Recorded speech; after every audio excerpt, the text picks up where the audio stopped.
حضور اکرم صلی اللہ علیہ وآلہ وسلم کے وصال کے قریباً 10 دن بعد ایک اعرابی مسجد نبوی صلی اللہ علیہ وآلہ وسلم کے دروازے پر آیا۔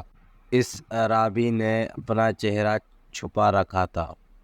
اس اعرابی نے حضور کریم صلی اللہ علیہ وآلہ وسلم کے وصال پر افسوس کرتے ہوئے دریافت کیا، حضور نبی کریم صلی اللہ علیہ وآلہ وسلم کے وصی کون ہیں؟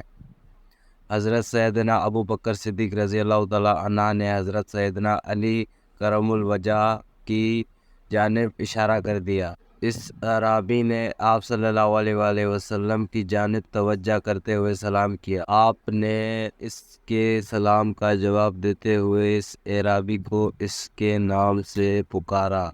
اعرابی نے جب آپ کے منہ سے اپنا نام سنا تو وہ حیران ہو گیا اور پوچھنے لگا کہ آپ صلی اللہ علیہ وآلہ وسلم کو میرے نام کے متعلق کیسے معلوم ہو؟ آپ صلی اللہ علیہ وآلہ وسلم نے فرمایا، مجھے حضور کریم صلی اللہ علیہ وآلہ وسلم نے تمہارے نام اور تمہارے حال کی خبر دی تھی۔ آپ صلی اللہ علیہ وآلہ وسلم نے فرمایا، تمہارا نام مظہر ہے اور تم عرب سے تعلق رکھتے ہو۔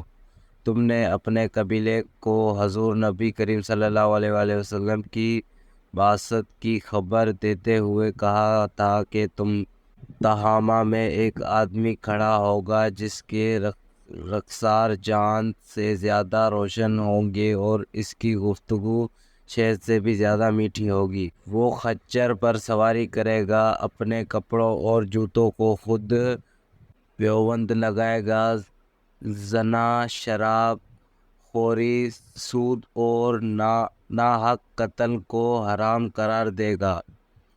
وہ خاتم النبیاء ہوگا اور وہ رمضان المبارک کے روزے رکھنے والا ہوگا، بیت اللہ شریف کا حج کرے گا، نماز پنجگانہ ادا کرے گا۔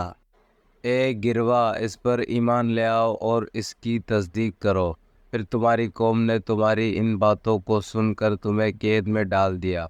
جب حضور کریم صلی اللہ علیہ وآلہ وسلم کا وصال ہوا تو تیری قوم سیلاب سے غرق ہو گئی اور تجھے قید خانے سے رہائی نصیب ہوئی۔ پھر تیرے قانون میں غیبی آواز آئی، اے مظہر، محمد رسول اللہ صلی اللہ علیہ وآلہ وسلم وصال فرما گئے ہیں، تو ان کے صحابہ کرام رضی اللہ تعالیٰ عنہ سے ملنے مدینہ منورہ جا اور حضور کریم صلی اللہ علیہ وآلہ وسلم کے روضے مبارک کی زیارت کر۔ اس اعرابی نے جب حضرت سیدنا علی مرتضیٰ رضی اللہ تعالیٰ عنہ کی زبانی تمام حال سنا تو اس کی آنکھوں سے آنسو جاری ہو گئے۔ اس نے آگے بڑھ کر آپ رضی اللہ تعالیٰ عنہ کے ہاتھ کا بوسہ لیا اور عرض کیا کہ میں آپ رضی اللہ تعالیٰ عنہ سے کچھ سوالات کرنا چاہتا ہوں۔ آپ رضی اللہ تعالیٰ عنہ نے فرمایا، تم سوال پوچھو، میں انشاءاللہ تمہیں شافی جواب دوں گا۔ اس اعرابی نے پہلا سوال پوچھا کہ وہ کون سا نر ہے جس کا باپ اور ماں نہیں ہے؟ حضرت سیدنا علی مرتضیٰ رضی اللہ تعالیٰ عنہ نے فرمایا، وہ حضرت آدم علیہ السلام ہیں۔ اس اعرابی نے پھر پوچھا، وہ کون سی مادہ ہے جو بغیر ماں باپ کے پیدا ہوئی؟ آپ رضی اللہ تعالیٰ عنہ نے فرمایا، وہ حضرت حوا ہے۔ اس اعرابی نے پوچھا کہ وہ کون سا نر ہے جو بغیر نر کے پیدا ہوا؟ آپ رضی اللہ تعالیٰ عنہ نے فرمایا، حضرت عیسیٰ علیہ السلام ہیں۔ اس اعرابی نے پوچھا کہ وہ کون سی قبر ہے جس نے صاحب قبر کو سیر کروائی؟ آپ رضی اللہ تعالیٰ عنہ نے فرمایا، وہ مچھلی جس کے پیٹ میں حضرت پونس علیہ السلام رہے اور وہ انہیں 3 دن لیے پھرتی رہی۔ اس اعرابی نے پوچھا، وہ کون سا جسم ہے جس نے ایک بار کھایا مگر دوبارہ نہیں کھایا؟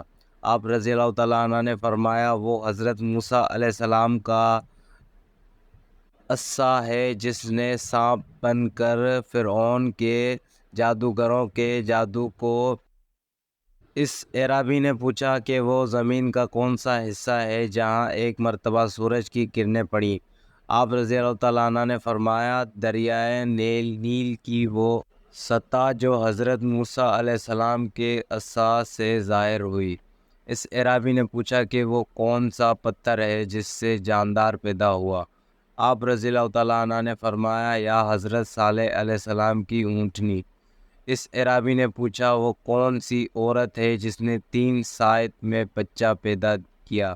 آپ رضی اللہ تعالیٰ عنہ نے فرمایا حضرت مریم۔